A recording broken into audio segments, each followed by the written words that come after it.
Thank you, Craig. Evening, everybody. Just 27 days ago over there in the pouring rain, the Exeter Chiefs completed their extraordinary double. Preparations for this new campaign began only 10 days ago for them, a little longer for Quins. Not involved in the playoffs, of course, COVID allowing for no slack, no respite. Welcome to the shortest but the most intense Gallagher Premiership season you'll ever see. Now, the biggest change for Quins over the last few weeks has been the absence of Chris Robshaw, now retired, heading for the sunshine of San Diego. Into the captaincy role steps Stefan Levy, South African-born, and with only a year at Quins behind him, quite a vote of confidence. He has Simmons alongside him at lock, now fit again, and Alex Dombrandt behind him at number 8, keen to continue the excellent impression he's made on the Premiership. Danny Kerr and Mike Brown provide that link with past glories, but Marcus Smith will be at the forefront of any new challenge for trophies, along with the likes of Caton Murley and Nathan Earl. Chiefs are missing their Scottish contingent, along with Slade, Hill and Francis. Of course, they're a little bit short at lock as a consequence, and Don Armand has been asked to push into the second row alongside Will Whitty.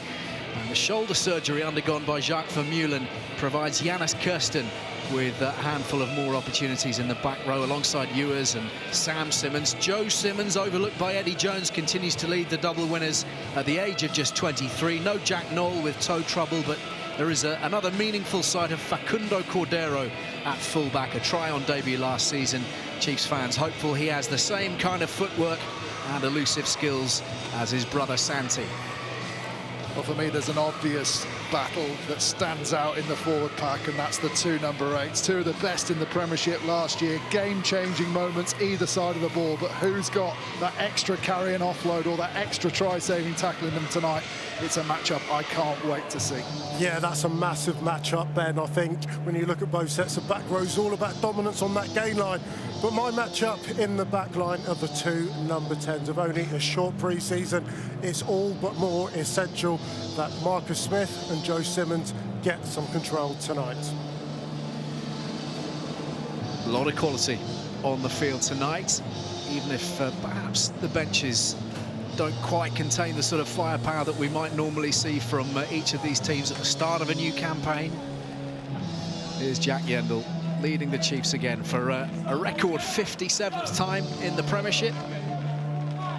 3 meaningful training sessions, we're told, a handful of training sessions. They'll be living on their wits a little bit tonight, relying on their experience to see them through.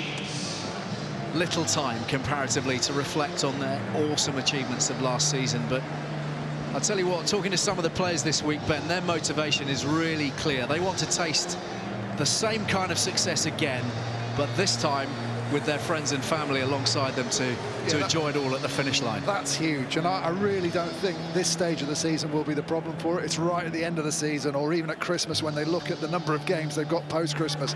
But if I was them, I'd be dying to get out there proud as champions of both Europe and the Premiership. Stefan Levy's leads out Quins. A new captain for a new campaign. A 3rd season under the guidance of Paul Gustard. This his squad now, no one else's. And having finished 5th and 6th in consecutive seasons, he has to find that elusive consistency that can really elevate them into the playoffs, into contention. Can't be a side in transition indefinitely, can you? Potential needs realising. Christoph Ridley, our referee this evening, incidentally in charge last February for the thriller between these two. He awarded a Quins penalty try in injury time that allowed them to secure a narrow victory.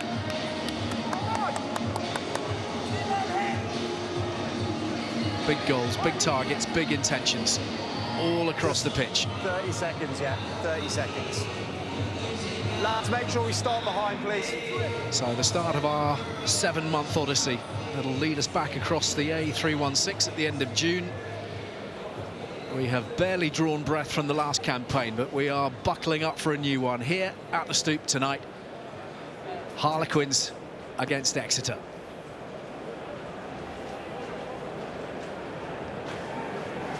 Okay, time on, please. Marcus Smith looks one way, ends up kicking the other. Taken in by O'Flaherty. One of those who really excelled in the Exeter Chiefs back division last season.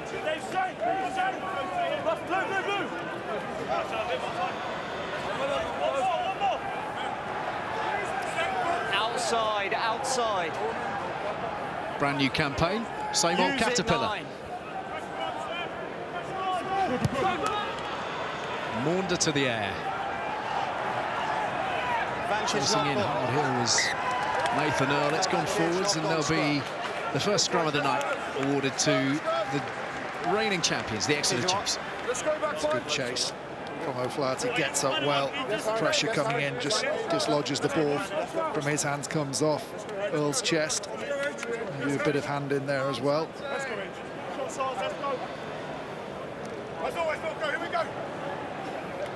Nathan Earl, just one of those who'll be eager to make an impression, of course.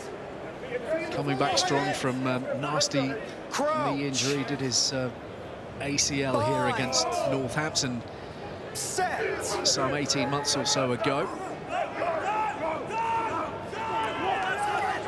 Down they go in the front row. First scrum penalty of the new campaign. Loose head down. Loose head to ground. Scrum, an area that Chiefs, although not featuring towards the top echelons of the scrummaging charts, Ben, they squeeze a lot of penalties out of the set piece. Yeah, and I guess that's sort of part of the battle at the scrum at the moment with the way the laws are, and maybe you're a little bit more inaccurate because the risk is so great if you're winning penalties at the scrum. Get another one there for Williams against Santiago Garcia-Bota. Here's Yandel, quite able to find Will Whitty, and it's Evans who's onto it for Quins. Kerr driving the home team forwards via the boot this time. Good chase as well from Harlequins, pinning Exeter deep inside their half, and a little knock on provides them with possession. Down, Quins ball. Will Evans getting the ball off the back of the line-out. Just need to be a little bit careful with the tackling technique, Exeter. A little bit of a swinging arm, and it's fine if you make contact with the chest, as he does here. He's just got to be careful. Evans dips further, and he swings that into the jaw. It's going to look bad for anyone looking at that. Referee, TMO. Crouch. Bind.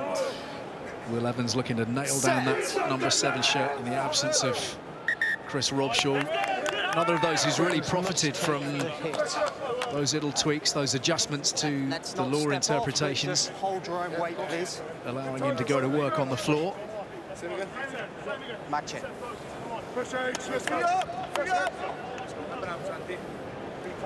So it's a really good opportunity now. Good source of possession from this scrum. If you look at Andre Esterhazen, the South African import, big man, 6'4", 110 kgs. Such a key cog in that back line to get them over that advantage line. Go, hold, get it in. White. Well, a delay on the put-in from Danny Kerr. It's ended up being rewarded on account of the front rowers going to deck. Shot called. So one for Wilco Lowe to celebrate. Another giant South African up against Alec Hepburn. Just see folded in. That left shoulder going across towards his right knee. Started to go once. Managed to recover, but then Wilco Lowe kept the pressure on. It's a good settle, isn't it? So let's keep it there. Big addition to the Quins front row. First opportunity of points of the evening, 5 minutes in. Both are scrummaging on the edge. They need to get a bit more height and feet under their body, okay? Marcus Smith, who finished with almost 200 Premiership points to his name.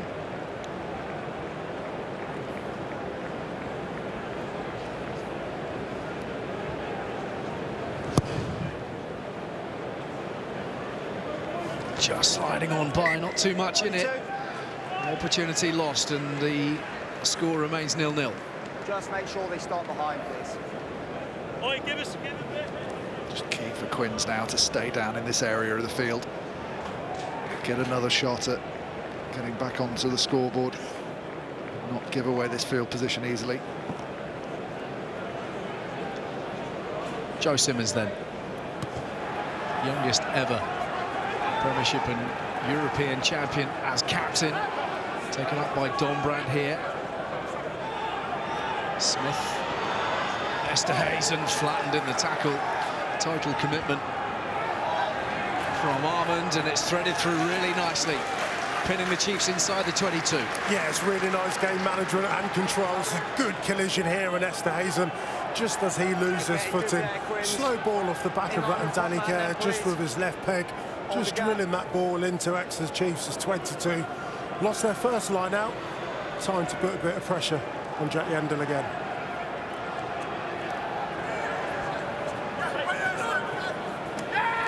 This one's secure. Bit of a scramble as he comes to earth. And the Chiefs' penalty is the Harlequin skipper is penalised. Yeah, really unlucky. Great pressure in the air on one of the best in the business. That brings it down, and they land on top, and he can't roll away, trapped in. All that good work, but again, that's pressure on that Exeter Chiefs line out. They've lost one. They've had really good aerial competition. Just be a little bit twitchy now, Jack Yendall, as he lines up for this one.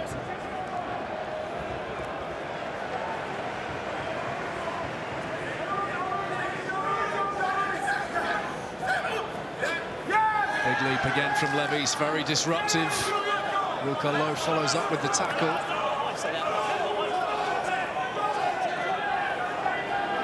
And Exeter look to settle into their possession game.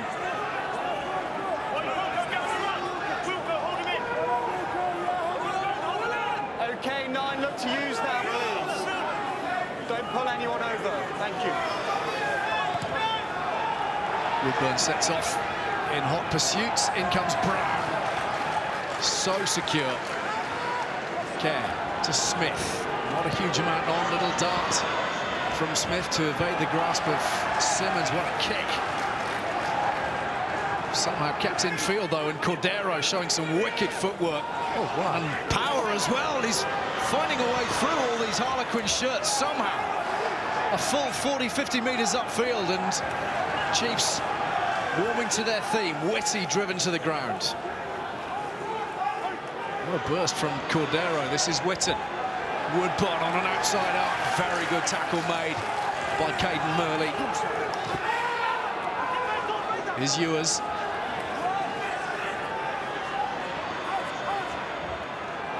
Simmons.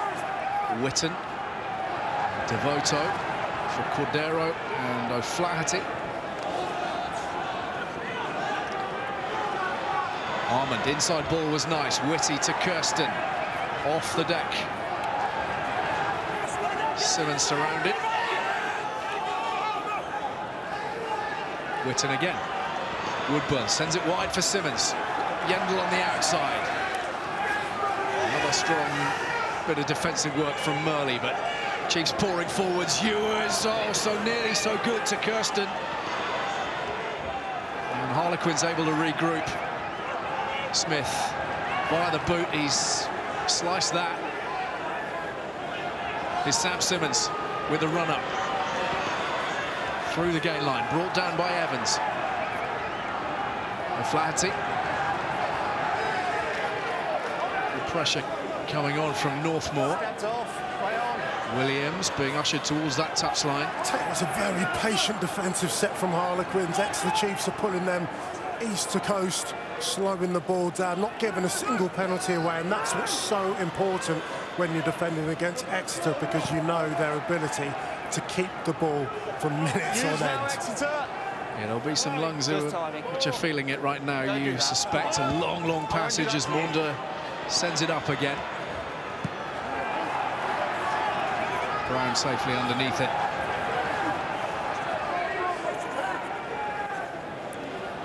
It was really important of this kick chase. The ball's been in play now for about 2 or 3 minutes, so you wonder exactly how the legs are feeling. Game 1 of this season, a bit of broken field. We saw what happened the last time when Cordero caught the ball. A little bit of juggling this time, but he's clung on. Maunda. Great counter-ruck, brilliant counter-ruck. Everyone just switched off a bit. That's a huge moment. I was just about to say the Chiefs controlling the middle part of the field. They pulled Harlequins around, wasn't quite on, so then kicked it down into the 22, trying to get into that red zone. But then, lovely bit of magic to start it all off. Keeps it in field really well. Have we seen these feet before from a guy called Cordero? Unbelievable. Good power as well to get himself clear. And then with Harlequins on the back foot, Chiefs did really well to pull them around. But how about this? O'Flaherty switches off, thinks it's all safe. And Wilco Lowe against a winger, needs no second invitation, wins his team the turnover. Bind. Set.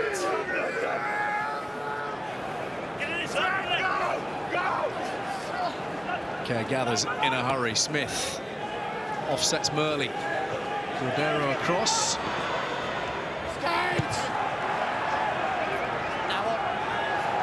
Smith again, anticipating this nicely. White ball in front of him.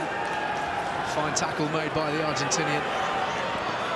Perfect, good counter-ruck. It's Tom Lauday, former Exeter man himself, of course. Care again looking for territory and finding it very effectively. Yeah, good decision making at the moment in the middle third. It's such a key area when you're playing against the Exeter Chiefs, not giving them any sniffs. It's the first time off the right foot. This time a lovely little roller from Danny Care's right foot back into that top left-hand corner. Just looking after Marcus Smith as well. Marcus Smith having a little go. Danny Care not quite able to read him, nearly gets himself into trouble, does really well to present it back under huge pressure from Exeter, but no point keeping on trying to pull off the miracles, put it into the corner and test this Exeter line out again, which has struggled so far. And Levy's being really strong. Yandel to Kirsten, works nicely. Simmons, just one too many rolls. Jackler on the ball, you've taken an extra. It's really good officiating. Perhaps a year or so ago, you could get away with this. Just trying to buy yourself a little bit of time. See, he breaks away. Really good chop tackle. Garcia Botta tries to get on it, but he's not allowed a fair competition because Sam Simmons goes for that extra roll. Christoph Ridley on site to give that penalty away. And you've got to look at how they got into that area in the first place. Danny Care's kicking, putting pressure on Exeter. One poor exit from the Chiefs and an opportunity now for Marcus Smith. Sam Simmons, European Player of the Year, of course, and prolific as ever in the last season, but one little indiscretion, allowing another shot for Smith.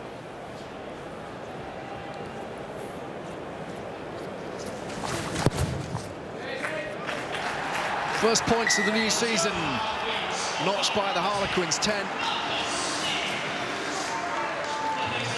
And they've navigated this first passage really quite nicely. They've had to withstand a lot of pressure, quite a lot of carrying in the middle third of the field, and they've taken points of their own. From Rob Baxter's perspective, I think you said Sam Simmons' indiscretion. He's been asked to do what he's been asked to do and carry away from that zone. Why has he not got the support with him there quickly enough that he feels that under pressure he has to make that roll? That's something I'll be trying to address on defensive lineouts.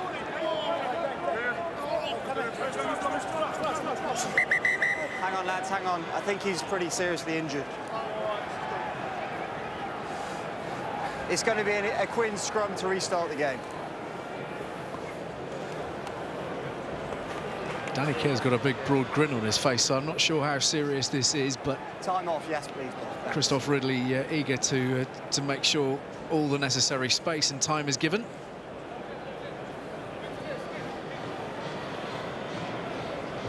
Matt Simmons requiring the treatment. It's just, you can see the movement in the air. He hasn't gone up straight because the front lifters missed him. And then as they land, he's falling away and just opens up the inside of the knee. Trying to regather his balance so he can land straight, doesn't manage it and just keeps that right foot. Christoph, no foul. Yeah, good work. Just causing a few problems in there by him coming in to make the tackle. I mean, Ben, you've been in that position 1,001 times. How vulnerable are you? You're just vulnerable because you're not sure how you're gonna land really. The times in line-outs you might come down on someone's foot, so you just got to trust in the guys lifting you up, and occasionally it's one of the perils of the job, isn't it? You're going to come down and it's not quite going to be right, and you're going to pick up an injury. Let's hope it's not too bad. Well, quite obviously the last thing anybody wants. 15 minutes into a new campaign, and still in a degree of pain for sure. Matt Simmons. In the meantime, we can get you up to speed with what else is coming your way across BT Sport tomorrow. We're at the Rec for Bath against Newcastle. The Falcons returning to the top flight. Their first game since March. It's on BT Sport Extra 2 HD. And that's at 12:30. At 3 o'clock, Leicester-Gloucester on the same channel. Leicester finishing 11th in the last 2 seasons, of course. And Jordan Murphy now no longer part of their coaching setup. At the same time, on Extra 3, you've got Worcester against London Irish. And then on Sunday, our featured game at lunchtime is Wasps against Bristol from 12:30. Looks like Simmons is accepting he'll play no further part this evening. Ali, it's the worst feeling. It's the worst feeling. I remember tearing my tendon off the bone in my groin in the first 10 minutes of the first match of the season. Sorry, lads, and after pre-season, all you want to do is get out on the pitch and feed something back into the team. So for Matt Simmons, that's really disappointing for him and his teammates. Hopefully it's not too bad. Well, he's had quite a lot of time out as it is, Matt Simmons. Cheers. Let's get the ball in. Come on. Didn't get to participate in the final month. And a little period on the sidelines here by the look of things. We wish him well. In the meantime, Glenn Young is onto the field and into the scrummage for Quins alongside his skipper Levis. A little bit of heat coming on at scrum time, but they've got it away nice and fast. And Esterhazen is onto it. Here's Lauday. Benefit Hugo was talking about of that Esterhazen carry, the scrum going backwards slightly, just starting to creak. Use that, please. You get this still on the front foot, giving Danny Kerr a lot of time to make this box kick. O'Flaherty claims it nicely. Garcia Botta there to meet him. Whitty. Seen too much of him in Chiefs colours since arriving from Newcastle. He'll get his opportunity this season, that's for sure. Okay, 9 use.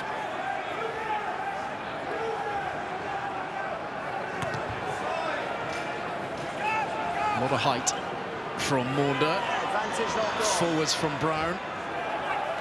Leave now, leave now. It's with Armand. Actually, you're absolutely fine, but there was a knock on first. Mike Brown climbing well, but it's a good jackal. let's see, the Exeter player is just maybe mistimes it slightly, but it's O'Flaherty, isn't he? Just goes backwards as Brown thinks he's owned that space, gets his hand up between the 2 arms of Brown and just makes sure it's enough of a distraction. Yes, please, same again. Big win for Exeter off the back of that, kicking the ball away. Now they have a much better attacking position inside the 10-metre line of the Harlequins.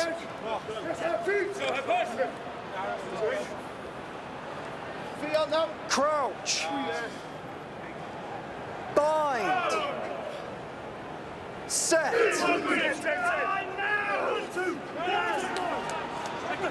Spat out the back for Maunder. Well picked up by Simmons. Very quick transfer to O'Flaherty. Lovely footwork from the winger. Bearing down on the 22 now. Simmons again. Here's Devoto. Threads it forwards. Woodburn after it. So too Brown. Woodburn has it. Tries desperately to keep it in field. Couldn't quite manage it. That's a really nice move off that attacking scrum we were talking about. It's the little delay of the pass from Simmons again. He's become so adept at this, using other people. This looks like Baldwin might try and go quickly here, clear his lines, but puts his team under pressure. Nearly backfired with Hepburn onto it, but it's gone forwards. Knock on scrum, your ball. Oh, they get away with it, Harlequins. Be clear then. Be clear with them. Just trying to go quickly, beat Exeter, but she's got themselves set up, know what's coming. Don Armand gets his hand up there, so good in the air, such a good defensive line-out player as a back row forward. Nothing's going to change when he's in the second row.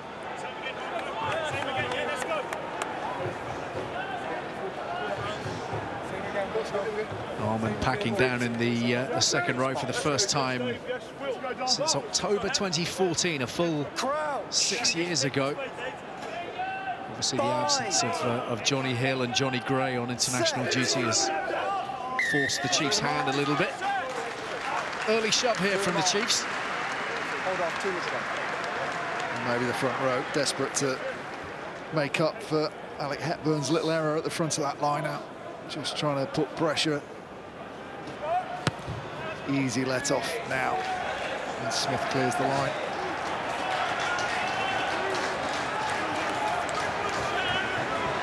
Hefty thump from Marcus Smith. Man of the match here against the Chiefs back in February when they sealed that late dramatic win.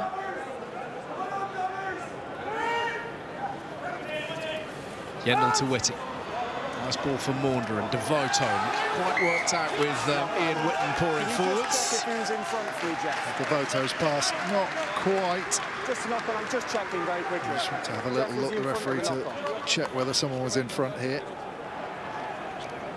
I'm just having a quick check, but he wasn't in front.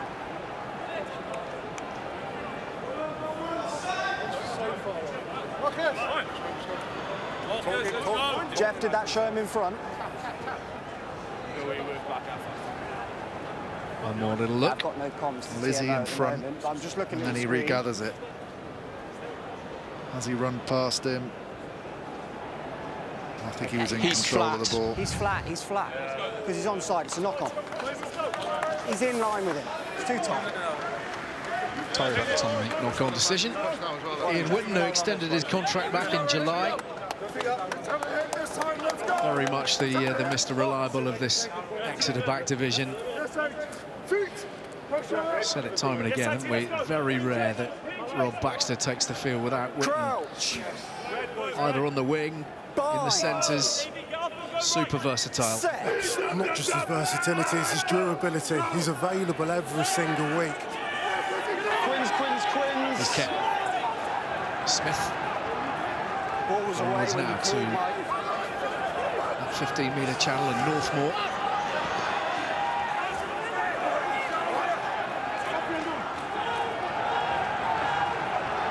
Baldwin. Bundled over by Williams. And Danny Kerr doing what every scrum half would have done in that situation. Here's Northmoor again for Quins. Dombrand holds it back for Smith, and they're tearing onto it now through Esterhazen and Evans and Earl. Knocking on the door of that 22.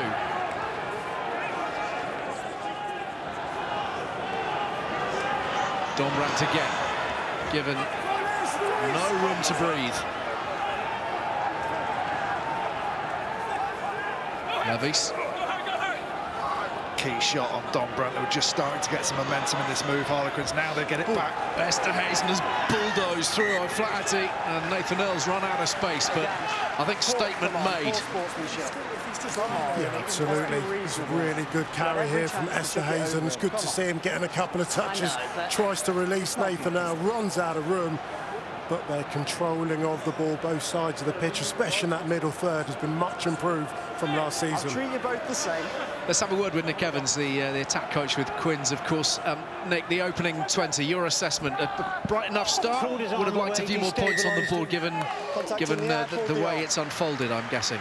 Yeah, look, I think obviously the rain's been a bit greasy out there. Both teams playing around in the middle of the field a little bit, probably Exeter with the ball a little bit more than us. Obviously, that was our first foray into their half with the ball in hand. Look, we're pretty dangerous. So, look, you know, tentative start, kind of feeling each other out. But yeah, hopefully for a little bit more in the back end of this first half. We've mentioned him already a couple of times tonight, and of course we saw him in glimpses in the last campaign too. The significance of Andre Esterhazen now right in the heart of your midfield. He's a crucial man in terms of getting over that gain line, isn't he? He's a big boy, but it's what he does off the field. You know, he's a seasoned international quality player, and he's a big help to guys like Marcus. Thanks for your time, Nick. No worries. Here's Simmons. Trouble brewing for Quins. Earl's on the hunt. Simmons all the way.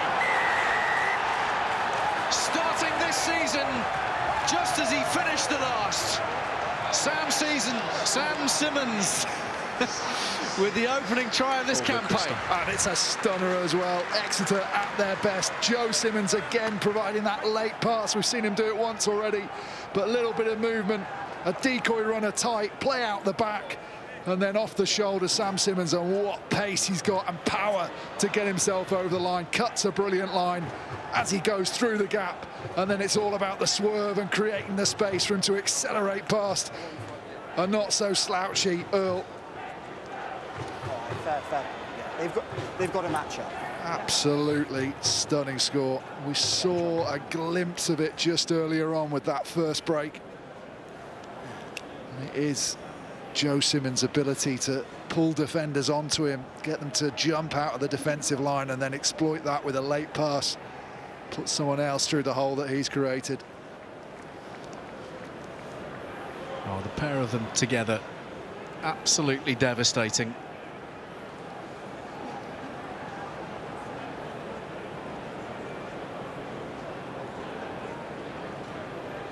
In a rich vein of form from the tee, Joe Simmons.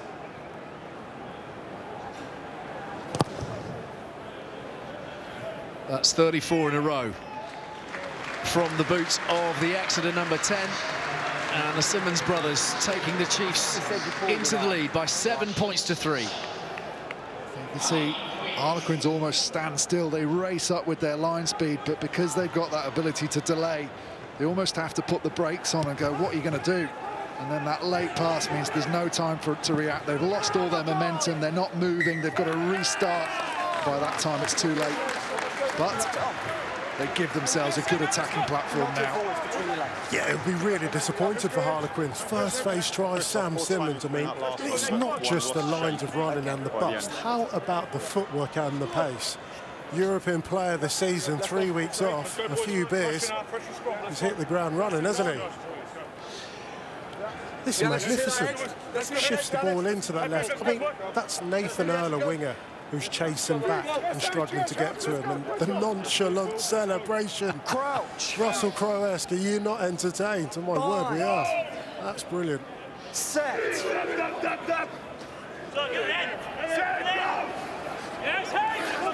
There again, using fast ball at the base. Esterhazen as the battering ram. And continued forwards. Kerr.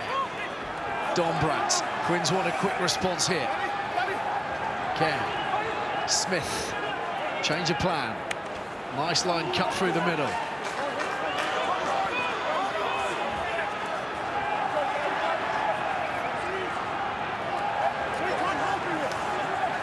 Earl. Baldwin now. Wilco low alongside him. Kerr tries to get it away for Northmore. Held by Simmons. Smith. Brown does well to hang on. Decent cover from Woodburn. Quins need something here. This is Lauday. Oh, Just what a tackle. Sam Simmons again. Cordero throwing caution to the wind. Devoto has slipped free. Here's Ollie Devoto. He's on his own. Support arriving from O'Flaherty. Tricky one for Smith. Breathless.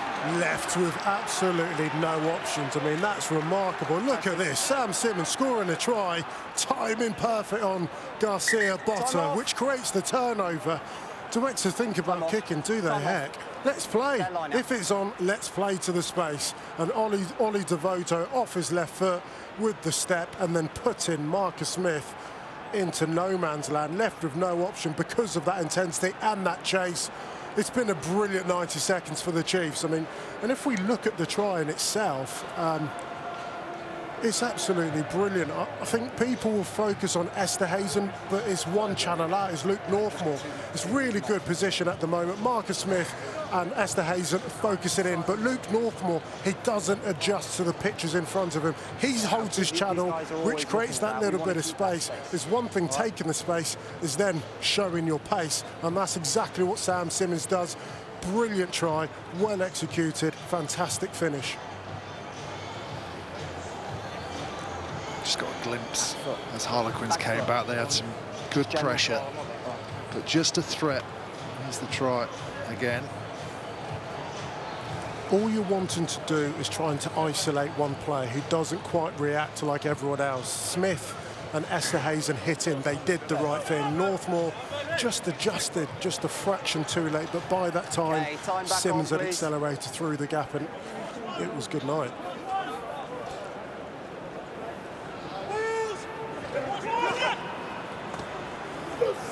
Kirsten secures the ball. A driving game we haven't really seen in action to this point. It's with Yendel. No. Okay, 1-9. Don't change behind, fellas, on the edge. Maunder. Tester for Joe Simmons. A little bit of width here for Facundo Cordero.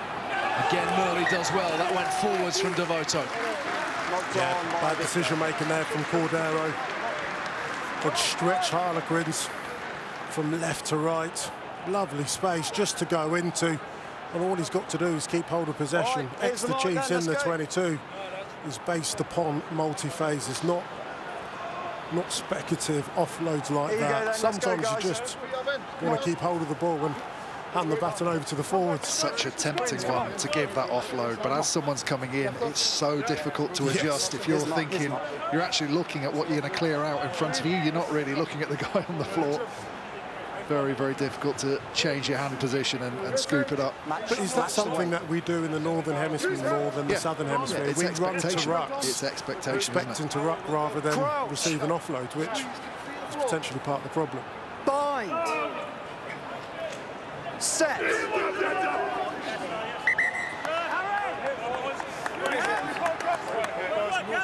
Okay. We've had some good scrums. It's just a height thing. It's slightly come across. Big pressure scrum this. It's just been starting to creak for Harlequins. Let's go, fellas. Here's your mark. Both Williams and Hepburn just starting to get the edge. When you're on your own line, putting the ball in yourself, your hooker's got to lift the foot. Could be the one where it cracks for Quins if they're not careful. Don Brandt will be trying to get his hands on it and off the base as quickly as possible. Bind. Set. There it is, heading into reverse, but again, quick strike, quick delivery for Don Brandt.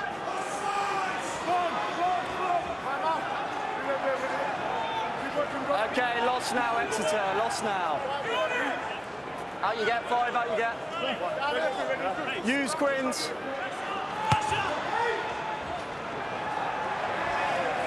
Woodburn watches that one. And a very effective exit again from Danny Kerr, whose kicking game so far tonight has been pretty exemplary. It's been very good. Don Brandt did a good job just providing that platform, and Danny Kerr did the rest. Decent nudge, put Exeter Chiefs in their let's give half. numbers then if we can. Thank you. Set the gap. Yendel looking to find his man again. Talked very eloquently in the week about the emotion of the double win. A man who's put in a lot of hard yards to get there. Desperate to do it all over again in the full company of his family and friends, like so many of these Chiefs as they set out on this new journey. Okay, use now, Exeter.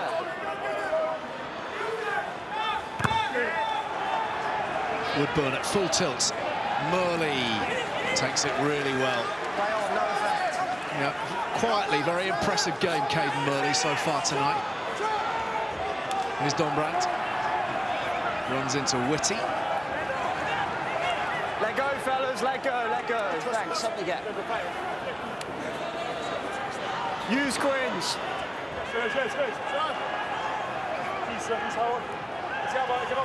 Quite interesting, there's been a lot of kicks so far in this game, but massively contrasting styles where Harlequins are kicking for territory and Exeter Chiefs are kicking to compete.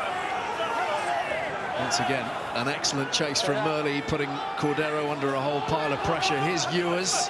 They know the threat that Cordero has, but they equally know that he's going to counter-attack occasionally when maybe it's not on. So if the kick's perfect, the chase is perfect, it's a tactic they can use against, use his own strength against him. He's that want to go from everywhere.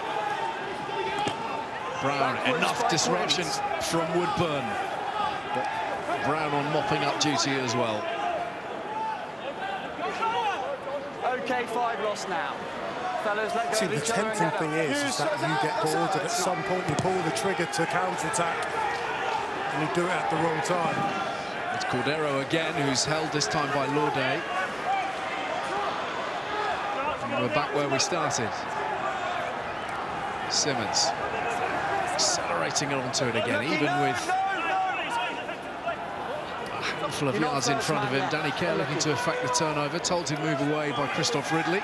Let's use now, please, Exeter. Exeter use called. Hold in front, 2 Simmons gives that a fair old clout. Northmore can't hold it first time around. He's done well subsequently. He's got it away nicely as well to Earl. Maunder brings him down on the 10-metre line. You've played it on the floor. Release the ball. Hold it. A promising passage for Quince, ending with an Exeter penalty. Isolated, he's had 2 shots and then thrown the ball. It's a real shame for Harlequins, because look how slow when this ball breaks for them. Look how slow the Exeter players are to get back into the defensive line. And if they'd been able to win this cleanly, they would have been running at the backs of a lot of Exeter shirts. As it was, they had to give away the penalty to get the ball back. Yeah, a bit of confusion over that penalty, and it's quite simple. How much time do you have on the floor? Yendall competes there, maybe a couple of seconds too late for Nathan Earl to then play the ball. That's why Christoph Ridley gave that penalty, allowed that contest once again. And it is grey, isn't it, Hugo? Because we often see players giving the ball off the deck when they've been prone for it just a little while longer than you think they might be allowed to get away with. Yeah, I think you're right, but I thought that was quite obvious because there was a competition and it didn't allow Yendall a fair competition at that. But going back to the kicking stats, you can see what Harlequins are trying to do. 9 of their kicks are kicking for territory. Everything that Exeter Chiefs want to do is kick to compete, but it's probably an indication of where the game's been played in that middle third. Kirsten grappling with it. And Ewers again with Whitty, held by Glenn Young. Maunder looking to bring Kirsten into the equation, this abrasive South African. Get up. O'Flaherty skips past one. Tackle.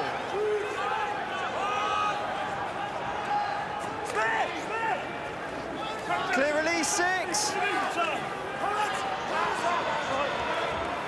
Whitty.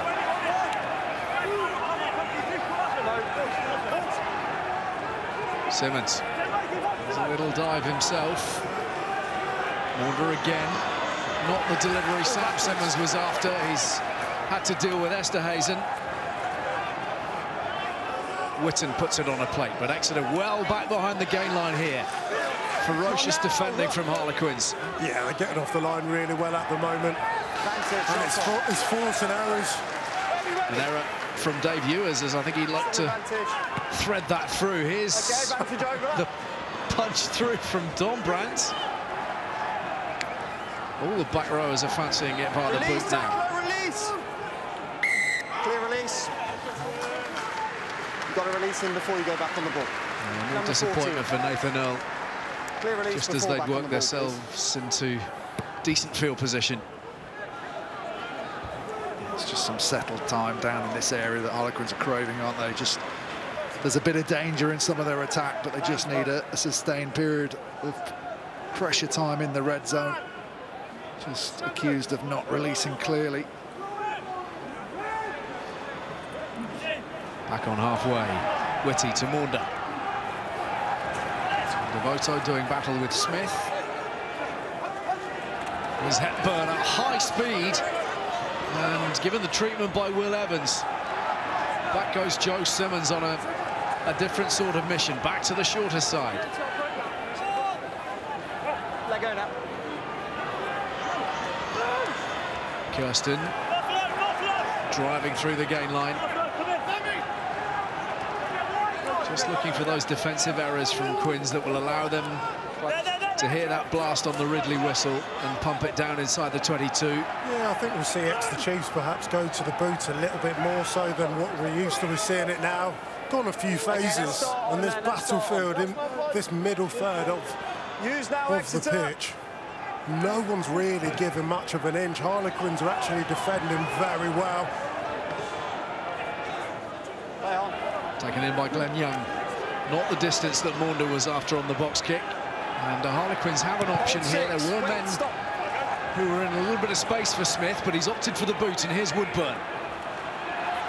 Carving through. Ball's out. Cordero for Yandel. Sets the target again. Ewers. Baldwin up fast.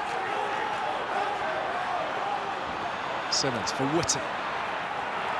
O'Flaherty, not a thumping hit from Northmore.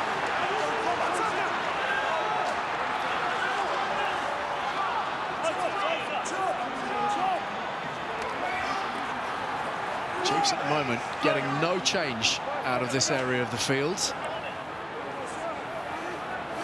Kind of defensive performance you would expect from a Paul Gustard team. Brown. I think this game's really going to break up in the last 20 minutes. The ball's been in play a lot. Hasn't been a lot of set piece. Plenty of running. Yeah, has that feel to it. Cordero dodges past Earl on the swivel. I don't know what the Cordero family have for breakfast every morning, but it's something pretty special because the footwork is definitely there. No one can lay a hand on it. Looked like he'd been caught though. He just spins out of it. Simmons trying to muscle his way through. O'Flaherty. Can he conjure something? Runs into trouble in the form of Baldwin. Good work. Still the Chiefs huff and puff on the halfway line. A couple of minutes left to the break. Let's go, 9. Use. Blackburn. Get there! Get there!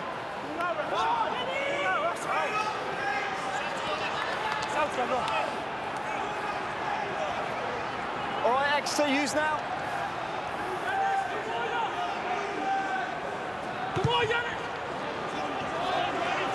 More distance on that, but too much. Plenty of time for Mike Brown this time. Men, please, fellas. When you're ready, Mike. Thanks, Bob.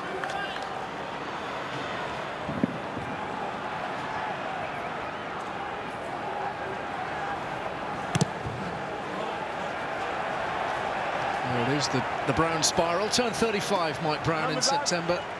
This is 15th Premiership season. On the edge. Still hungry as ever.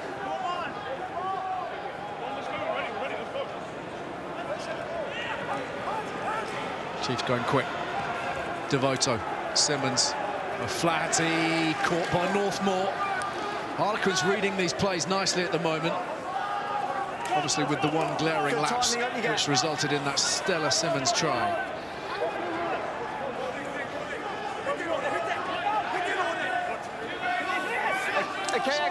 Quite the slick operation that we saw at the back end of last season from Exeter. Only to be expected. As Brown comes forwards again and Woodburn is bundled off. Just calm it down. Just a bit early, timing, please. It's really tough one. You can see Woodburn is doing everything to get past Esterhazen. Mike Brown is so aggressive in the air. It's just a timing issue. Taking a boot to the chest. Yeah, Cantona-esque. Even timing's not that far off, right, is it, as well? No. Have we got a rule for a drop ball in rugby? It's Brown who's come off worst from that collision. Great space on the And there'll be one final line out as we out. head to the break. Woodburn, his 100th Premiership start tonight. Young provides line-out ball for Kerr and Smith and Dombrat. Danny, that's half-time, so you know. Evans, buffeted by the tackles. Smith, Esterhuizen for Murley. Steps on the gas, Maunder. Equal to the challenge. Big counter up from the Chiefs. They've stolen the ball. Brilliant from the scrum half. Maunder makes the tackle, gets back, ignores the ball, just drives straight through it, wins his team a turnover. They go in at half-time leading. That will do for now, says Joe Simmons. 40 minutes of this new campaign underway. It's been a little bit scratchy, but illuminated by one golden moment from the European Player of the Year last season. Sam Simmons has tried the difference between these two at the Stoop at half-time. Harlequins 3, Exeter 7. We understand a little conversation ongoing between Stefan Levis and the referee as they re-enter the fray.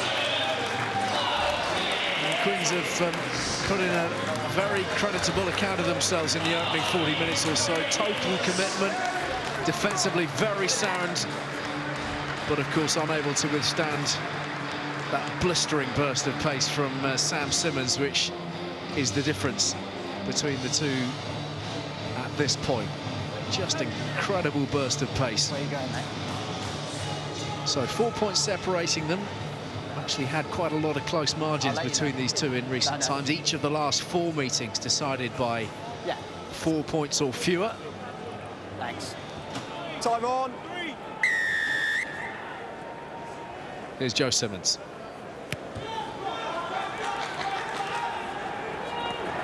Brown.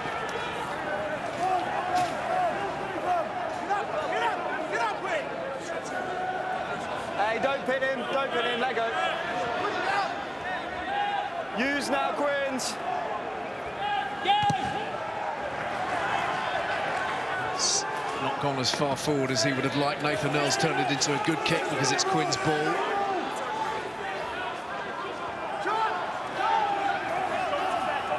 Garcia Botta. No Joe Marler tonight. He's with England, but also on the sidelines injured currently.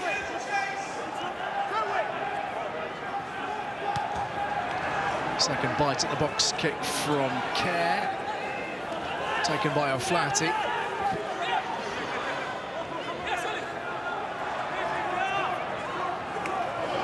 Simmons.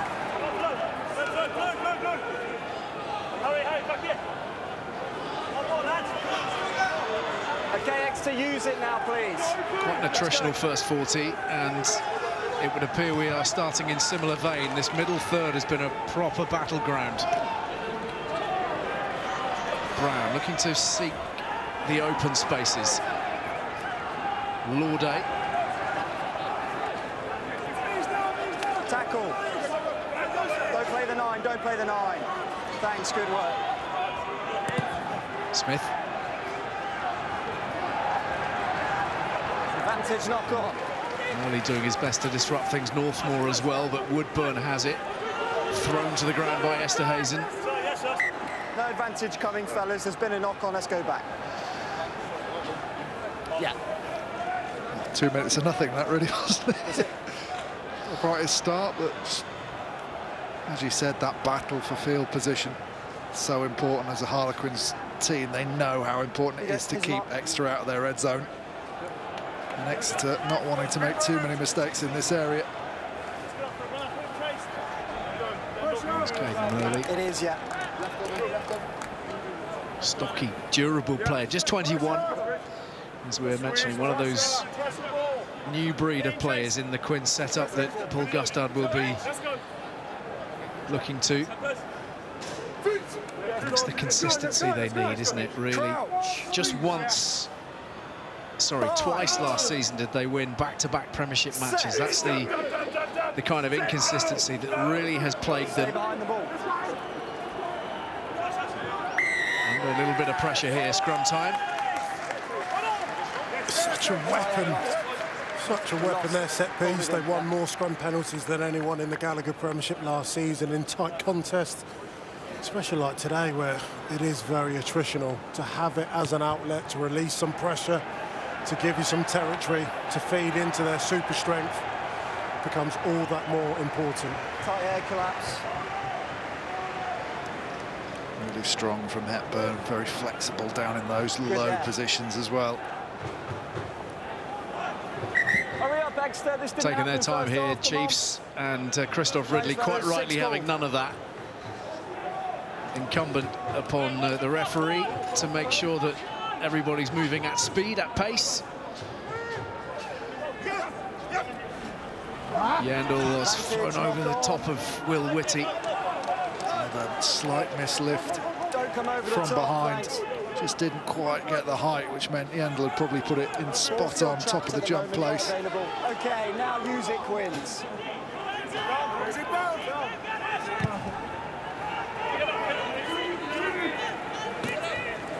Brilliantly claimed by Woodburn. Off feet, let go. Arrived in a hurry.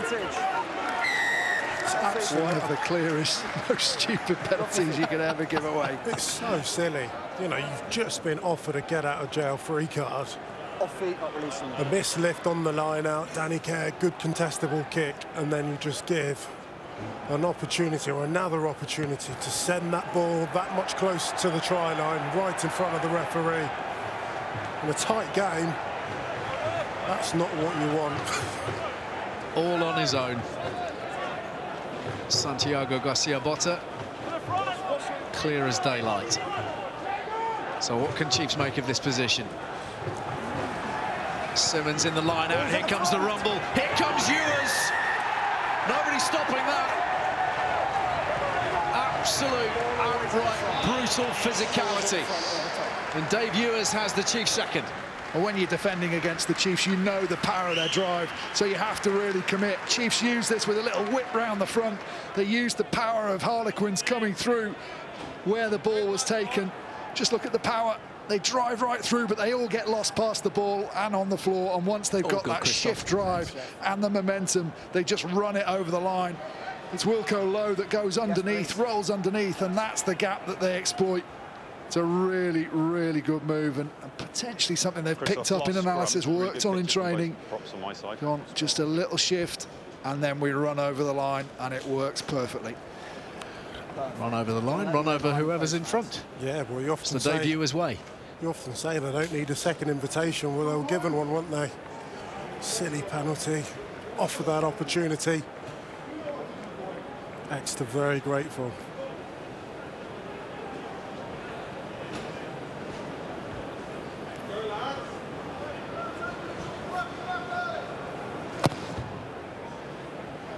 Oh, hello. That is significant only in that that ends the streak from the tee for Joe Simmons. 34 in a row, and this one slides on by, but the try, little debate about that, emphatic. There's one, and three's over the far side. So ready when you are. Yeah, it's such a powerhouse, isn't he? He's going to take some stopping on his own, but when you put Yannis Kirsten driving through him as well. New props for Quins after 6 minutes of the second half. Jordan Else is on at loose head, and Simon Kerrod has replaced Wilco Lowe. And they've got themselves a penalty here. Yeah, well, Kerrod, automatic impact off the bench. Pulling the ball. First moment, first touch. It's good restart, good collision. There's the two props that have been replaced. And Kerrod comes up with the goods. Gives Marcus Smith a huge opportunity now. Have a look at Kerrod, top of your screen, number 18. Gets himself in such a good position over that ball. Yeah, key intervention from a man who was brought into England's wider squad for the Autumn Nations Cup before being discarded by Eddie Jones. And Quins now looking to dish out some of Exeter's own medicine. Levis at the heart of things. Kerr, the eyes and ears at this point. Breaks away. Lovely line cut by Esterhuizen, and he's not too far away. Kerr feeding it upwards, and over they go. It's North-North. It's crossing. He's in front, it's obstruction. No, he's in front, it's obstruction. It's a great line. But the two centres on the wrong timeline, both so eager to get on the front foot, playing right on top of Exeter off that last carry. It's a timing issue, certainly not a finishing issue. Just having a look at it here. That's the carry from Esterhazen, really good clean out and carry. And Dombrandt comes round off Danny Care's shoulder, just taken out. Who is it? Joe Simmons impeding Ian Whitten. There's not contact there, is there? Yeah, He's made the call and gone for it himself, not used the TMO. Fair play to him, but... Well, crushing disappointment for Quins. They need something to gain a foothold in this match at this point. Chiefs working their way out of their 22. Okay, use now, Exeter.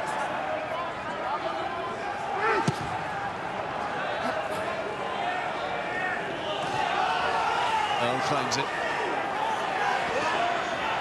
Brought to ground by Armand. Not now. Baldwin. Tackle away.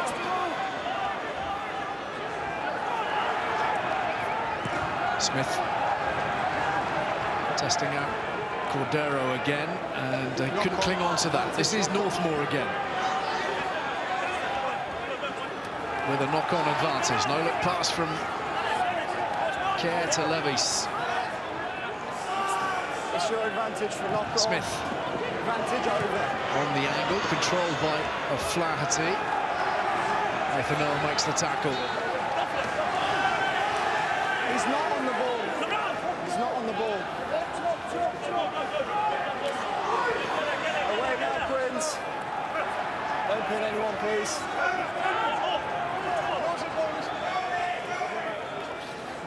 Okay, use now, Exeter. Cordero's got cramp here. If they've spotted it, Mike Brown could exploit it.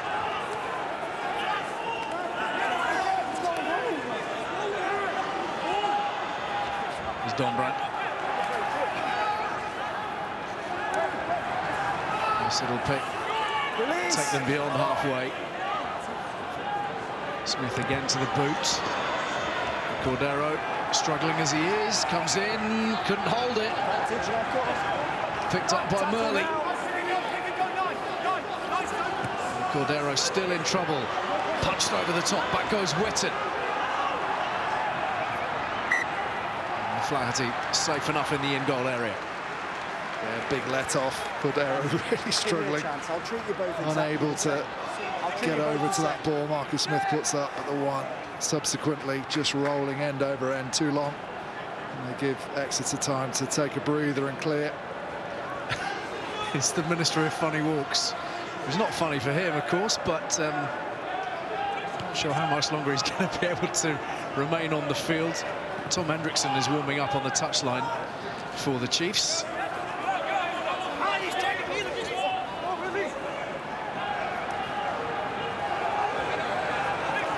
Jordan Else, another South African, 23-year-old, joined from Ealing last summer. Simmons anticipating that nicely. Hold Exeter. Okay, now on. Finds his opposite number. And Smith will take the territory. He's been very disciplined in that area, not playing too many phases, wanting Fullback, to Exeter. play in the Change. right area and exert some there. pressure. He's just And, going off the Cordero side, Pete, all right? is going to take the long way round, I suspect, at this juncture, and looks like O'Flaherty is going to move to fullback as a consequence of this. Hendrickson into the midfield and Whitten to the wing. Stuart Hogg away, of course, with Scotland right now. Henry Slade with England up against Ireland tomorrow. More.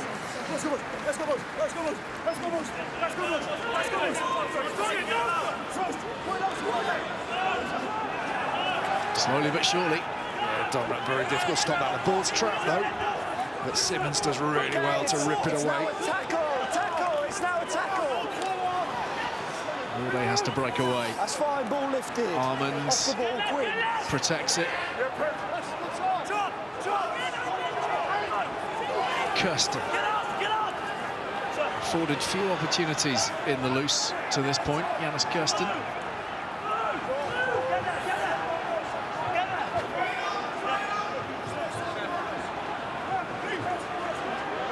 The kegs are available, use please.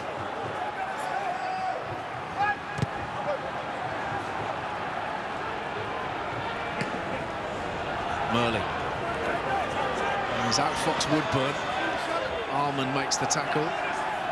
Care for Young.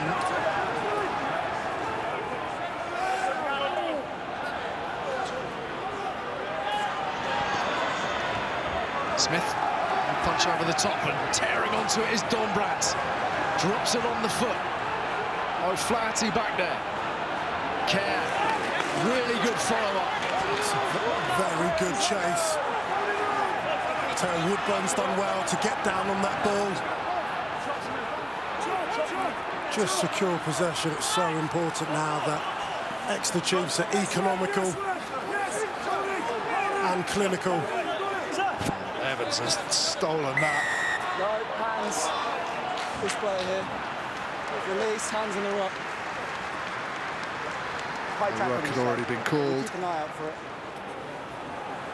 Hands. He's crestfallen as a consequence of that decision, just when they were beginning to thread something meaningful together. Yeah, Dombrandt calls for the little chip over the top. They kick on, brilliant tackle from Danny Kerr, but the referee had obviously decided it was already a ruck before Evans got his hands on the ball. Here's the little lift over the top, lots of space in behind. Dombrandt drops it straight onto his foot. And then O'Flaherty doesn't overcommit, gives himself space to accelerate away. It's a let-off for the Chiefs.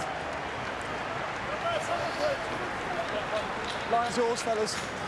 So Chiefs moving a good deal further forward up the pitch, and off comes Alec Hepburn, replaced by what I believe is the last remaining original from the Championship days, Ben Moon, onto the loose head in his 14th season with the club.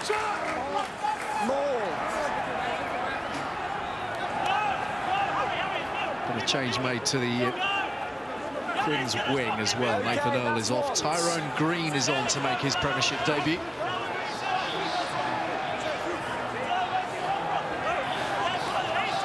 Chiefs intent on making those dents at close quarters at the moment and drawing the penalty.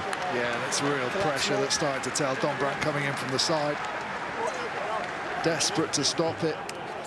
It's just such a glaring area of dominance. It draws so many penalties. No real risk from that distance, but the question is, the longer you let it rumble on defensively, when do you stop it? Do you let it get within range? Certainly, and we've got Joe Simmons kicking it into the corner. That range is a little bit further away than with some. That's a really good kick, bang onto the 5-metre line, and we've seen what they've been able to do from this area already. Fabulous kick from Joe Simmons. Chiefs in their happy place again. Let's go! Whitty. Last time they drove straight through the middle for the try. This time the passageway is blocked. Yendel being edged towards the touchline. Advantage collapse. Collapse more. Balls available. It's a double advantage, isn't it? Could be a yellow card. Okay, up you go. Can't be allowed to give away a penalty on a penalty. This will be a warning, I think. His body's on floor. Oh. Fellas, what do you get? First one's entry, then a collapse. But let's get everyone up first. First entry, then collapse. Right, back you go then, Danny. I won't let them go first. Okay, first entry and then collapse, all right? Start on the line. There's your mark. Playing with fire. Harlequins giving up penalties this part of the field. Simmons eyeing up the options. Here's Kirsten, enveloped by Dombrandt. It's been Ball stolen. Critical steal. Stay there.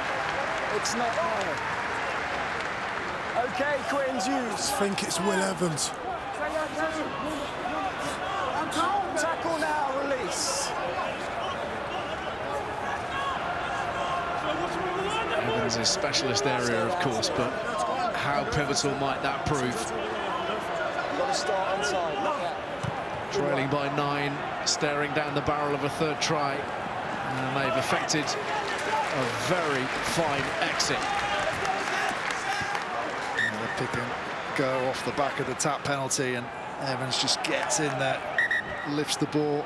Okay, fine. Manages to wriggle past all those white clear-outs. Yeah. Who's captain? Sorry, Pete. Number 10. Just wonder, we've seen the Chiefs use the tap and go in those areas when they get another penalty. We'll make sure They're having you've got a chance. such dominance in the maul here. I just 7 wonder whether they lose that tactic and say, let's stick to the maul, let's not worry about what we can do. But this guy probably started that craze at the club, so I don't think he's going to start in a hurry. Yeah, talking of tap and goes, he's your man, Luke Cowan-Dickie. Had minor knee surgery after the Premiership final, just a clear out, we understand. They weren't quite sure if he was going to be fit for this weekend, but here he is for the final 20, feeding it out to that 5-metre channel. Woodburn for Ewers. Takes 2 to bring him down.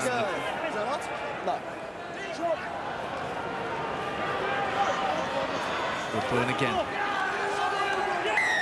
And enough has been done by Dombrandt this time. Christophe Ridley was happy. He saw the lift. And Alex Dombrandt bails Quins out.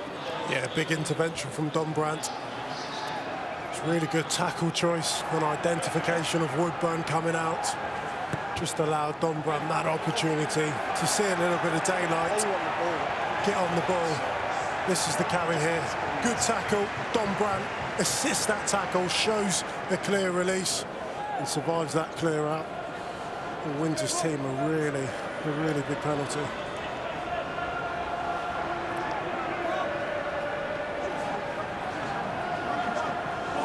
A lot of movement in the Quins line-out. Care for Smith.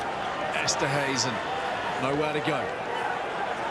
Simmons and Ewers there to meet him. And another thumping tackle coming in, this time from Cowan-Dickie. Smith wants width. Young has Murley alongside him. Lauday renewing acquaintances. Former Exeter University man. Baldwin now. Ball dislodged, tidied up by Levis. No advantage, great rip, but it's ripped forwards, so Quins ball. Ripped forwards from Simmons, Quins ball. Clear description.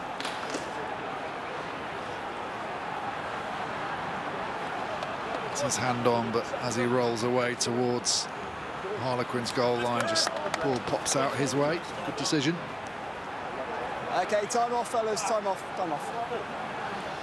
Let's have a word with Rob Baxter, the Chiefs Director of Rugby, of course. Rob, how do you see the balance of power at this point, and how happy are you with what you're seeing from your charges after what can only be described as the shortest pre-season in the history of time? Yeah, well, a lot of it's good, isn't it? I mean, there's bits and pieces of error, and there's little mistakes. But on the whole, you know, the thing I can't credit the lads enough with is what they went through at the end of last season, and now they're working hard, aren't they? You know, is it a fantastic game?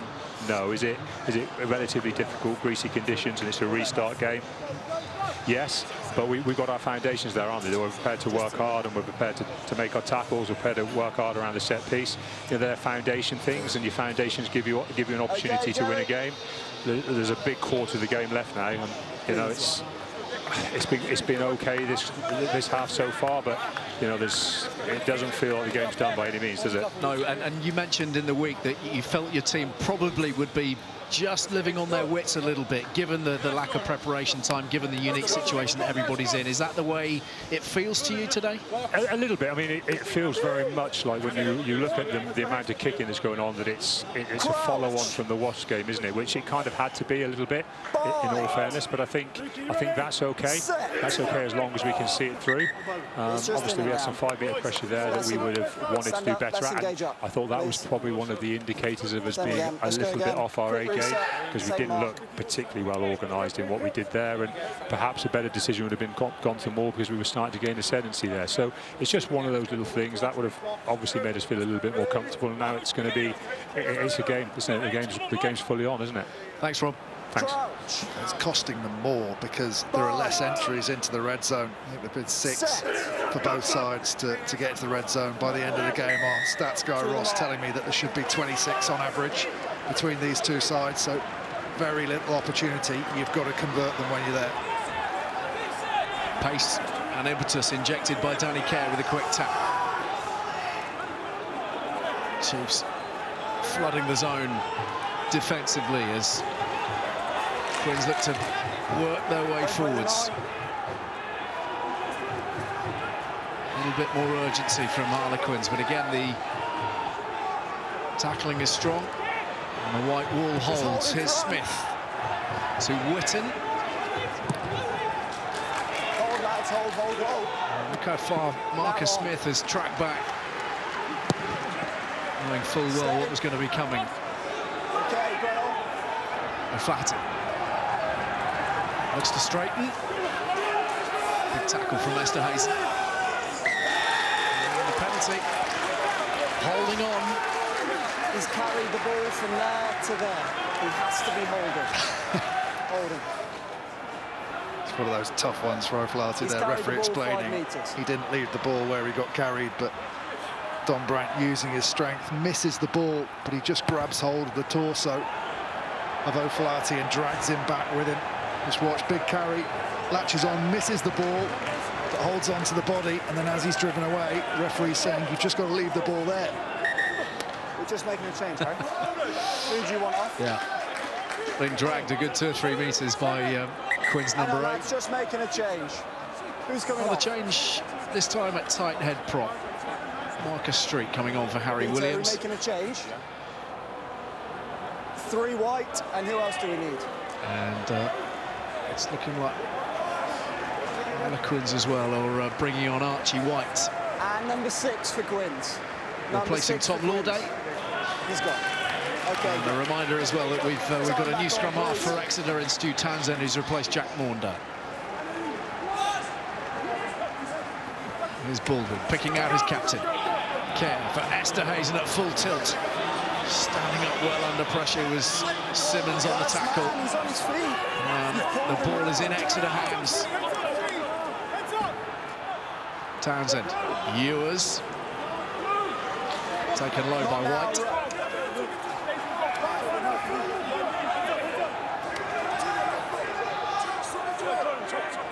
Okay, use now Exeter.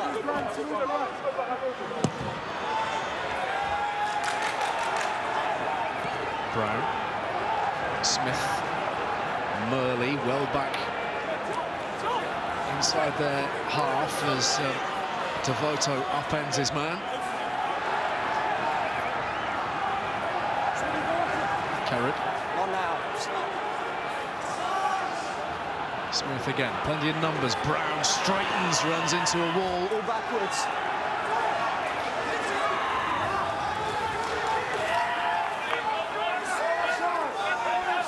Kerrod again. It's not out now. No. Quins use. Sure, yeah. Evans, just a little bit isolated. No real prospect of being able to puncture the game line, and Danny Kerr will use Quins. hoof it once more. Tyrone Green chasing hard. Gets a finger to it, but it falls there for Armand, and they get it away through Simmons. Brown backtracking.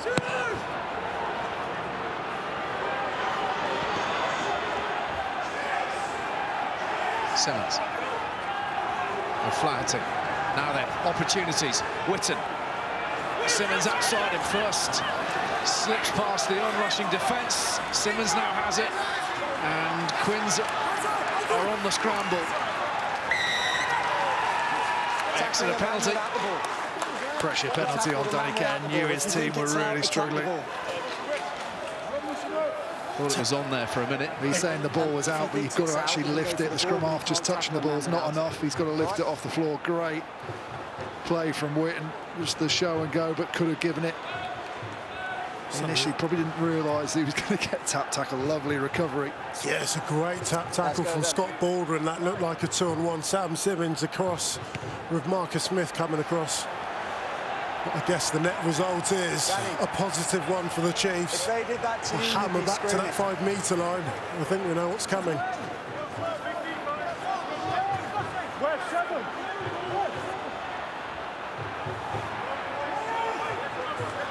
Cowan-Dickey.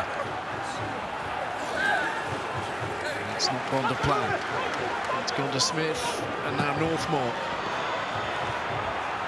And a hefty boot. Back behind halfway, O'Flaherty. Oh, now on the ground, leave Quins. Townsend, cavalry moving to the right. Other way. Okay, Exeter used now.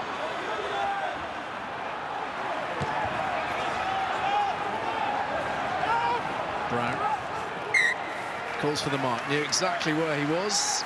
Start 10 then, please, fellas. Always very assured at the back. You're inside. Brownie, you're inside, yeah? In fairness, there shouldn't be many players that know the Stoop and its dimensions better than Mike Brown. Touch not found. This is O'Flaherty again on the counter. Look at a slide pass, that was a little high. And the penalty given up as a consequence. Simmons just edges it forward. Whitten is onto it. The ball stolen for a minute by Green.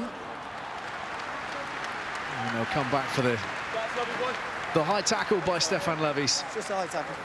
Yeah, no power behind it. So that's why the referee's not really looking. Just goes a little bit lazy. Doesn't drop his height. Beaten for pace. It's just a seatbelt tackle, really. Penalty sufficient, yeah. Let's go.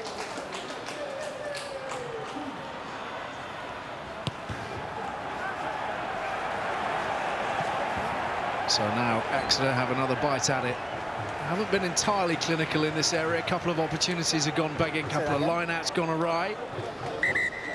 As we see the arrival of Ben Tapuai coming on for Northmore in the centres. Keen to see this line out there, a little bit further out from the Chiefs. They can't just go to the drive necessarily. They might use it initially. Okay, time on when you're ready. Can they manufacture something with a new, fresh set of eyes in the defence? Ben Tapuai. Moves on to the front.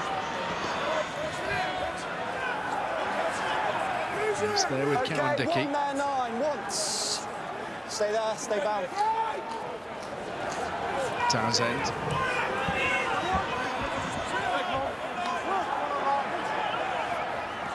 Lewis.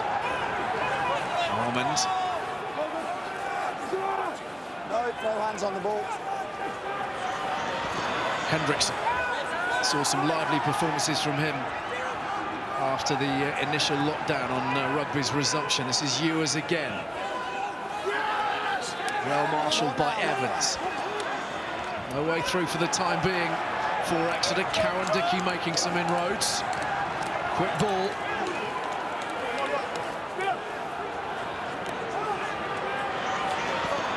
Armand again, being driven back. Okay, tackle! No hands, Danny! Kirsten, ball dislodged. It's there for Brown. He's seen a hole, and he's gone through it too. Mike Brown. Brought down by Hendrickson. And a little nibble that brings everything to a close again, just when Quins were threatening. It's kind of been the story for Harlequins at the moment. They have defended at times valiantly. Some turnovers, some Evans and Don Branton forcing some errors, but it's what they're doing off the back of it. It's a lovely break from Mike Brown, who manages to get himself almost up to halfway line. But that lack of fluency to really capitalise when the game breaks up is something which has really let themselves down. It's been 2.5 years. 2.5 years that Harlequins have managed to score in every single Gallagher Premiership game. 70 minutes into this one, they haven't found a way. Scoreline very much in favour of Exeter Chiefs, but you've still got that feeling the game's still in the balance. Another change being made. Tom Price is coming on.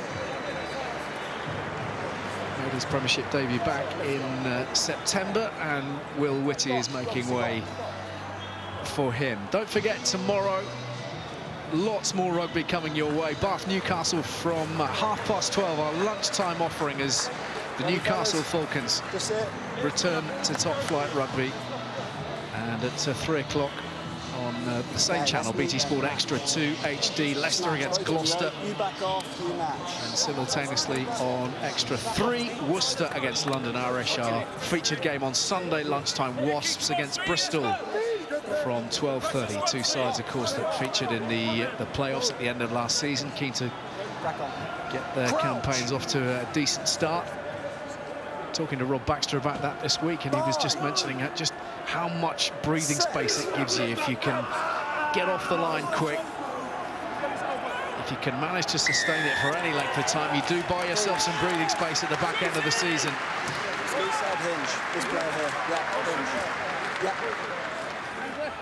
Jordan Else being singled out. Sorry, I couldn't see the ball.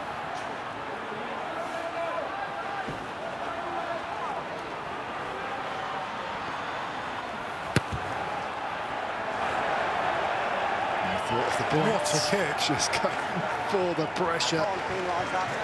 He said he'll go right on the money again. You just can sense a little bit of frustration in that coaching team, can't you, at the way some of their last lineouts have gone inside the 22. They're looking for delivery now. Close this game out with 10 minutes to play. Kirsten secures it. The drive is on, and it's looking meaty. And there's trouble, more trouble for Quins. It's a third try of the match for the Exeter Chiefs. And a combination of big, heavy forwards have done it, but the man at the bottom, hands aloft, Sam Simmons. Yeah, it's just too easy for them, because again Harlequins make the same mistake. They all hit the same point but don't cover the soft edges, and as soon as they start going backwards, Exeter, just watch them use the momentum that Harlequins generate to lose all those Harlequins shirts behind them. 1, 2, 3, 4, 5 players all lost, and then it's just a case of using the power and momentum of all those big bodies to drop Sam Simmons over the line. It takes scoring, it takes the nous of where to attack, but Harlequins will be so upset with the way they defended that.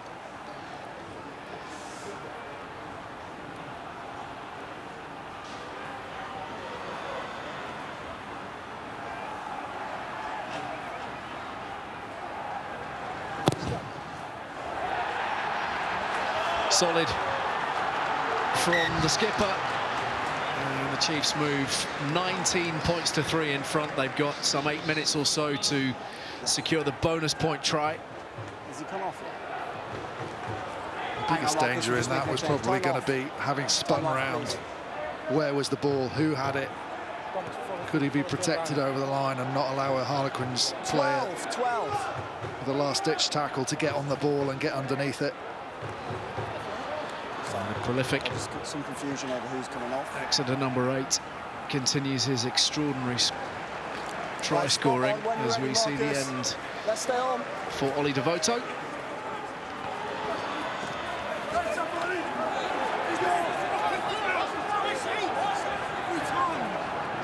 Harvey Skinner on in the Chiefs back division at this point. Here's Murley.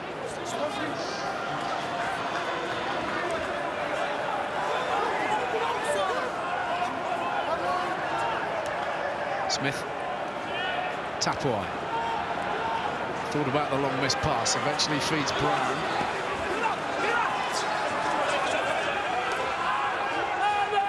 Dombrand. He's just not been afforded any space tonight. Seen too many of those bar-storming runs as big tackle comes in from Cowan-Dickey on Baldwin, and he's nicked the ball as a consequence. Townsend. Simmons. Again, you see that acceleration with 3 men around him. He's still over the gain line somehow. It's remarkable. Remarkable, that ability which he has. Such a dynamic runner. Use it, Exeter.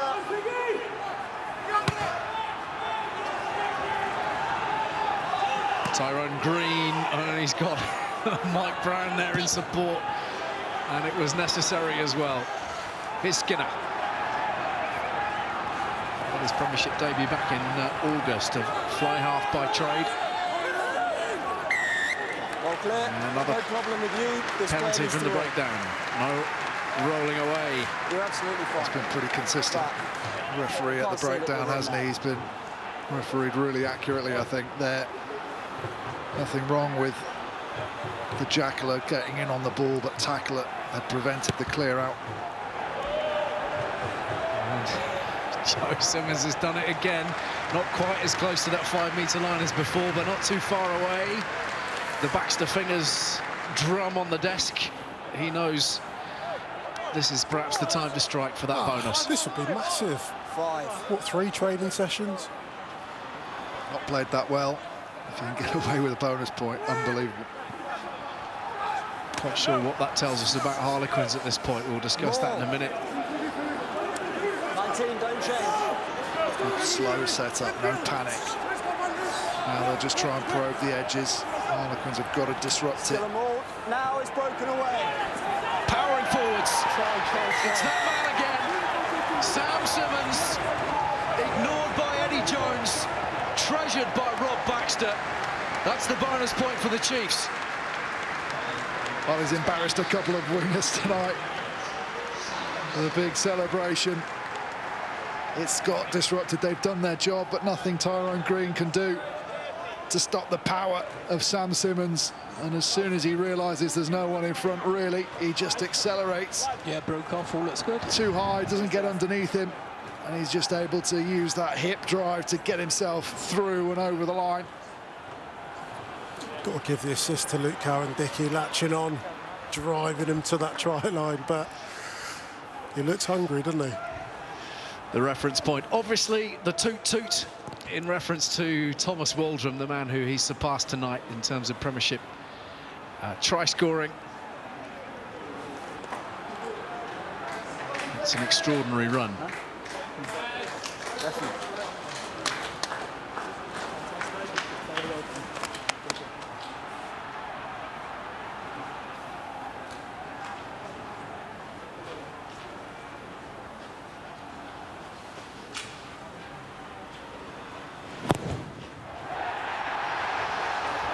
Chiefs running away with it as we bear down on full time. Sam Simmons, man of the moment. Not to be denied.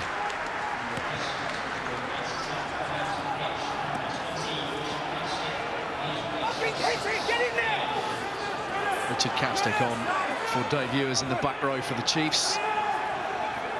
Quinn's trying to salvage something here through Tapuai. Simmons makes the tackle. Chastening night for the new skipper, Stefan Levies. Sealing off this time from Harlequins, letting Chiefs off the hook. And there is a hangdog look to this Harlequins outfit at this point.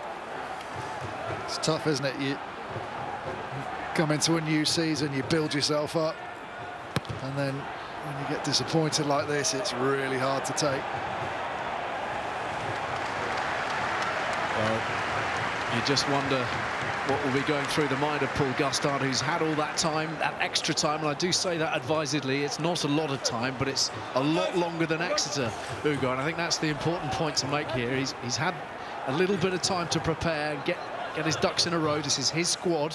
This is not the opening that he would have been after. No, I think you're absolutely right there. You know, you come into a season full of positivity, energy, set and restore out your sights, your ambitions, and then you get thumped at home.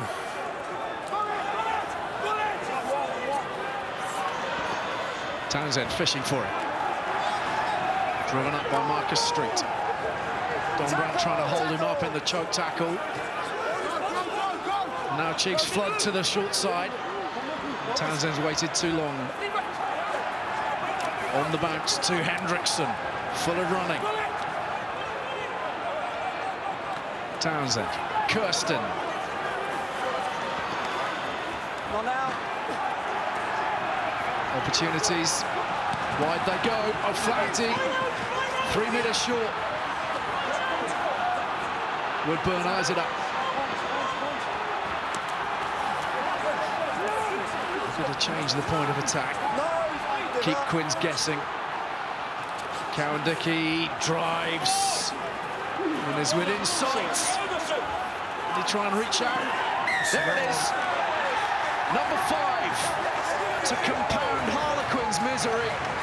And Stu Townsend, the man enjoying the celebrations and the congratulations. Well, I think just that release of pressure, getting the game in the bag, and then the Bowes point. The tap's just open now, hasn't it? The confidence is there. Harlequins dented psychologically. There's no real line speed, and this is where Exeter at their best. The pick and go. Cowan-Dickey doesn't quite get there, doesn't panic, lays it back, and then it's just out muscling really low. Townsend using that low stature and power that he's got to burrow underneath. It's a great return for Stu Townsend, who's had to endure a lot of pain and heartache from injury, really nasty knee injury that kept him out of action for the best part of 8-9 months. And he's adding the gloss to the scoreline now, which is a very damaging one from a Harlequins perspective.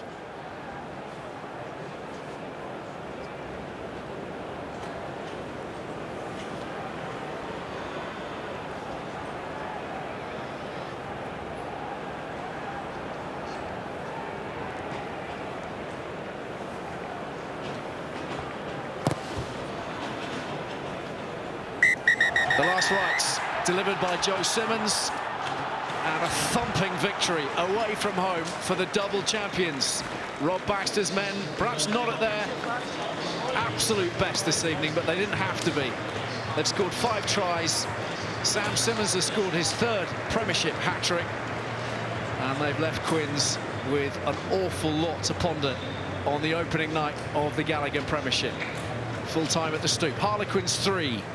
Exeter 33. Ugo, time for your man of the match, if you wouldn't mind. Yeah, well, there's some decent candidates. The game really did break up in that last quarter, and of course there is just that one standout person, Sam Simmons. 1 try for each training session they've had in the build-up to this new season. He's our Gallagher Premiership man of the match. What an off-the-wall decision that is. Who would have thought? It was brilliant, wasn't he? From a Harlequins perspective, I guess the tough challenge now is how does Paul Gustard and his team get them back up? Tough gig opening night at home against the double champions, who are just coming off the back of their season, maybe still got a little bit of momentum, but it'll be a real heartbreaker that for these Harlequins players. Now they need to turn it round and just look ahead to the rest of the season. Next up for them, Northampton away, Gloucester away, Munster away. Doesn't get an awful lot easier for Harlequins, and that precious element of momentum firmly behind the Chiefs at this point. And it's something that Sam Simmons has had for some time, Hugo. I mean, the way he burnt off Nathan Earl in that opening score was something to behold, wasn't it? He's a remarkable talent, an incredible rugby player, hybrid style athlete, and a lot of rugby intelligence. That first try was incredibly special, and the last 2 looked a lot more like what Exeter are about, and Rob Baxter would have been frustrated, but I think understandably as well, just considering how little time they've had to build that cohesion. But to finish the game in the way in which they did, very much looking like what Exeter Chiefs are about. They weren't at their very best today, but still, it was more than enough to get the job done come round one. And you can just see the belief in their team and their systems, in the way that they operate. We heard from Rob Baxter talking about the fact that he knew that he had to put out an experienced team tonight. He wasn't going to blood a whole load of youngsters, wasn't going to let the academy run riot on opening night. Because of the nature of their build-up, they knew they had to rely on some blokes who'd been there and done it. Yeah, it took them about 70 minutes to get that rust off their back, but as soon as they hit their straps and found their mojo and got into gear, they became unstoppable. For Harlequins, this is really damaging. You know, they've certainly knocked the wind out of them, but they've got to find a way to get back on the horse. As you've already mentioned, it certainly doesn't get any easier for them. Their next 3 fixtures are massive ones now. Exeter will have Bath at home next up, but they will be celebrating the first victory of the new campaign, and our man of the match, Sam Simmons, is with Sarah. Well, Sam, that escalated quickly. Just 27 days since doing that elusive double, and here you are, away from home on the first day of the season, picking up where you left off. It's good to be back. Yeah, it is actually, yeah. I reckon people probably thought, you know, 2 weeks off was quite short for us, but, you know, we came in, not the start of this week, but the Wednesday before, and yeah, we just picked off where we left off. You know, we didn't want to be the team that doesn't start well after you know, winning the double. Could have had so many excuses, you know, a hangover after what was a great year, but I think we showed today that we want to make this year even better. You absolutely did, because you're right, we were all kind of wondering, you know, what you guys would look like tonight after winning the double, after such a long season, short turnaround. How do you think you looked tonight? Yeah, pretty good. You know, it probably didn't come until that last 20 minutes, but I think we've seen from our performances throughout, you know, years gone by that it doesn't just happen in the first half. You've got to grind teams down, and we did that. You know, 7-3 at half-time against Harlequins is a tough position to be in with the players they've got and the flair that they can show. But I think that we wore them down in that first half, and the rewards came in the second. Yeah, well, you touched upon it already, actually. So I was going to mention that the last few occasions that you played against Harlequins, it's been pretty tight, hasn't it? So what was the main difference tonight? We just didn't form up front when we played them up here just before the lockdown. You know, they really got... It was a kind of a game where they scored, we scored, they scored, we scored, and we just didn't assert our dominance on the game. And I think the forward pack today just showed how dominant we were. You know, we're missing players, but it doesn't matter who's playing in that Exeter Chiefs shirt. It means so much to wear it, and yeah, we're just proud of what we've done so far, and we look to next week. And you're picking up from where you left off last season, European Player of the Year last season, 3 tries tonight. That first try, though, that was class. You looked like you enjoyed that one. Yeah, it was nice to get a bit of space. The game's now, defence is such a big part of the game that there's not many chances that you do get that, so I was pretty happy. As soon as I got the ball, I just pinned my ears back and then tried to go as quick as I could. We know what the Exeter goal is this season, is to become double champions. You personally, though, Sam, what's your personal goal this season? Yeah, you know, I'd love to play for England again. I'd love to keep performing well for Exeter, and you know, we want to go back-to-back doubles, but on a personal level, I want to keep improving, keep putting my hand up, and see where it goes. You certainly did that tonight. Congratulations, Sam. Cheers, guys. Thanks, Sam.